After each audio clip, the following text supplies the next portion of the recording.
All right, hello. My name is Derrick, and I'm an engineer in the GenAI Enablement team at Etsy. And today I'll be talking about the Etsy gifting assistant and our path to production. Etsy is a two-sided marketplace where millions of merchants sell handcrafted or vintage items to over 86 million buyers. Searching through our inventory has special challenges. Because our inventory is unique, we do not have a fixed attribute schema for each item. Instead, we have unstructured descriptions that are sometimes cluttered and noisy. Also, many of the important details are captured in visuals, such as listing images, and search benefits a lot from expertise, as our inventory has a range of different niches, from fine arts to fandoms. And so having an expert being able to broaden or enrich search queries is very useful.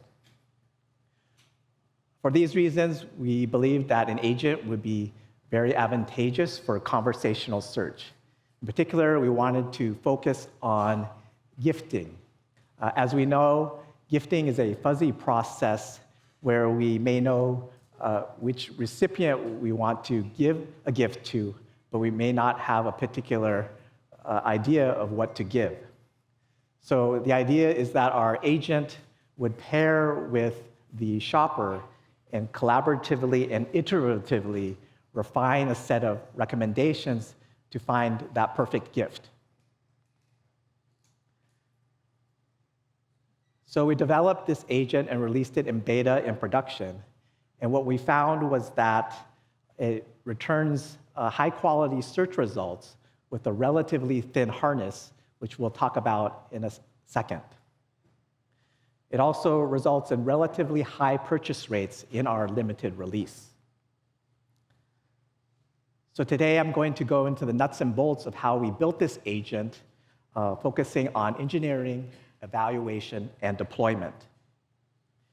With respect to engineering challenges, we ran into problems in the areas of reliability, memory management, and speed. But first, let me describe to you the solution architecture. So we chose LangChain because it is best of class and first of class in the agentic space. It also provides for agent-native observability and evaluation. It also provides for vendor optionality, which is an important factor for us today as we deal with rising token costs, as well as issues with model capacity.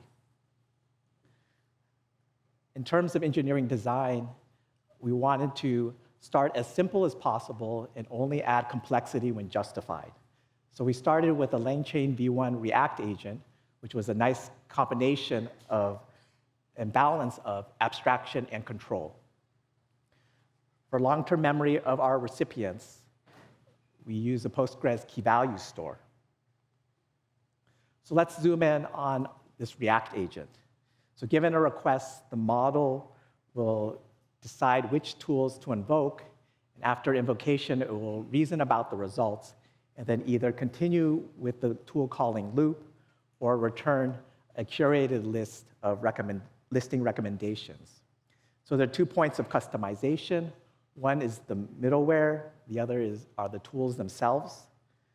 With respect to the tools, we had tools for retrieval, for example, searching and viewing listings. For memory, for example, finding and saving information about recipient profiles. And then skills, so the model can dynamically load instructions on how to use tools for retrieval or memory. So let's go into engineering challenges and solutions that we ran along the way of implementing that design.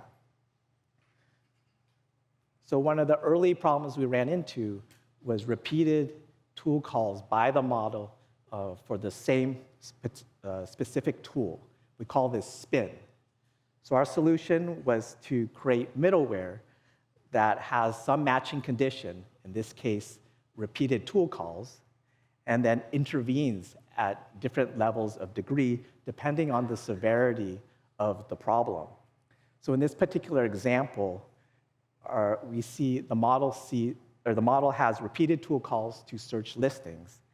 And then after 5 repeated tool calls, the middleware will add to the system prompt and instruct the model to synthesize its findings or ask the user for more input.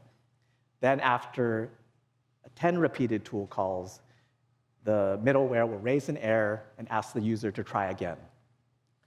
Another example of model unreliability was an issue with hallucination of listing IDs. So there would be certain cases where the model, for example, will return truncated listing IDs. And our solution here was to have our tools, for example, search listings, record a set of observed listing IDs in a ledger, and then after the model runs, the middleware takes as input the curated set of IDs the model found and compares it with the observed IDs in the ledger. And then the middleware fixes those IDs in a best effort way. So that was an example of us dealing with unreliable model outputs. Here's an example of unreliable model memory management. So we found that the model would sometimes corrupt our recipient memory. For example, it would store t-shirt size under the interests field. So to debug and resolve this, we created a terminal UI agent debugger, and this provides visibility into the agent state and store interactively, while also being integrated with Python's native debugger. So it allows for semantic breakpoints, for example, breakpoints in a node in a graph, in addition to be able to see the program stack. This allowed us to debug 7 or 8 different issues and create solutions like creating broader, richer, more descriptive recipient memory schema. So I talked about improving back-end reliability. Now let's talk about improving front-end speed. So ideally, we would like to stream results from the LangGraph agent back to the client. However, our LangGraph self-deployment exists in a relatively new Kubernetes cluster. And we didn't want to have to re-implement auth endpoints just for that cluster, in addition to adding redundant security protections in order to expose it to the internet. On the other hand, we have our pre-existing, long-standing Etsy web cluster. And so this web cluster is used for servicing regular Etsy requests. However, it runs Apache, and Apache was not designed for running long-running requests. So our architecture team came up with this neat socket passing pattern that allows us to reuse our existing web infrastructure. The way it works is that given a client request, PHP in the Apache worker will authenticate the request as it normally does, and then pass the file descriptor to a long-running daemon that's running in a sidecar. At that point, after the handoff, the Apache worker is freed and released, and then the long-running daemon is responsible for streaming update events back to the client. So this way, we can reuse our existing web infrastructure for agentic streaming. So I talked about how we built our agent. Now I'm going to describe how we evaluated it. The 2 parts of evaluation, one is the trajectory to a result, and then another part is evaluating the final outcome. For the trajectory, in addition to standard integration and unit tests, we created pass K tests. These invoke a non-deterministic test K times and ensure that the pass rate, the empirical pass rate, is above some threshold. So for example, given a question about a seller, we have a test that checks that the agent calls the the getShop tool reliably. With respect to outcomes, we wanted to ensure that the listings were relevant to the recipient profile and the shopper in terms of their budget constraints. In particular, we wanted to create an LLM judge that is aligned to a golden data set. But there are a lot of challenges with respect to methodology of judge alignment. For example, how do we generate a diverse data set? How do we align reviewers and calibrate them so they label listings in a consistent way? How do we avoid data leakage when we train an LLM judge on that golden data set? And what criteria and metrics do we use for validation?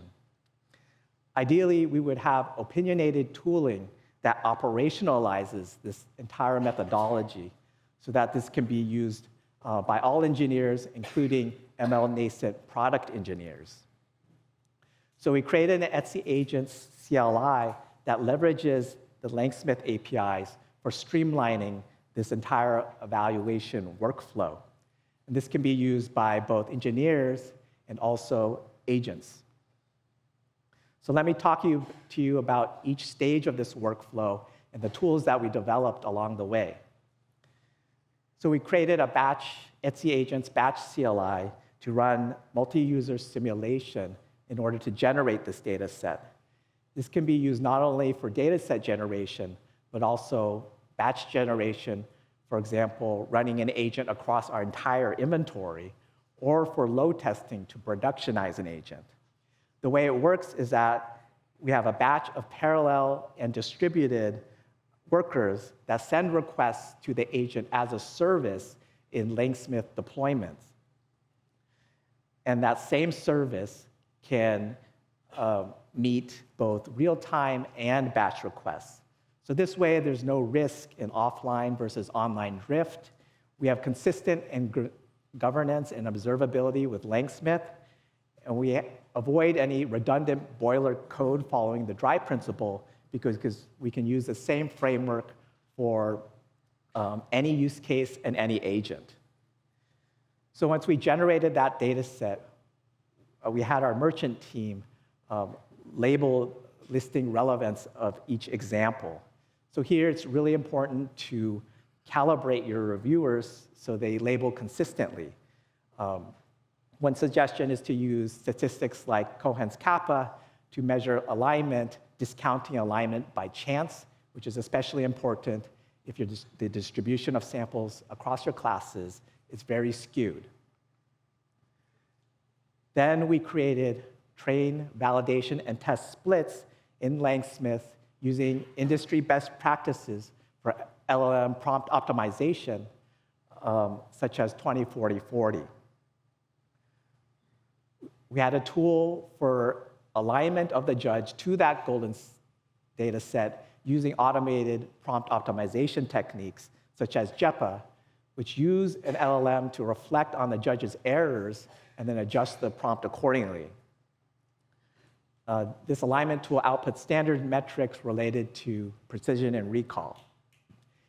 Throughout this process, LangSmith was essential for understanding the judgments of the LLM and also for understanding its judgment stability. Finally, once we have our LLM judge, we can use it with our classification tool to run it both on the holdout set and other production examples. So once we evaluated our agent, we could deploy it with confidence in production. Our deployment system works in the context of an Agents monorepo. This enables automatic agent project discovery, and it creates CI/CD pipelines dynamically. No Terraform is required, no handwritten pipelines. All one has to specify is a YAML file for specifying the resources for the deployment, and the build system uses LangSmith deployment APIs to deploy in a scalable and reliable way. Taking a step back, it took us 6 weeks from start to beta launch and production, and this was really accelerated by LangChain abstractions and its platform. We had a team of about 3 senior engineers and 1 designer. In summary, LangChain framework enables the development of reliable agents with observability and standard interfaces for customization. For example, at the application level, we can ensure reliability through deterministic checks made through code in middleware. As a follow-on to that, as LLMs improve and subsume some of that functionality, the modularity of that middleware makes it easy to swap in and out. At the platform level, LangSmith provides foundational services and tools. Naturally, we want to build integrations and also customization of those tools for our internal workloads and our internal systems, and doing so was easy.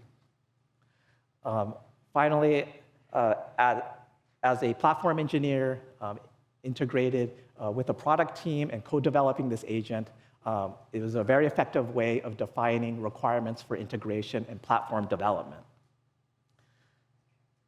So I would like to acknowledge the innovation and support of the LangChain team, and also give a shout out to all the awesome work by my colleagues at Etsy, in particular Dan McKinley. So thank you, and I'm happy to answer questions at the booth during the break.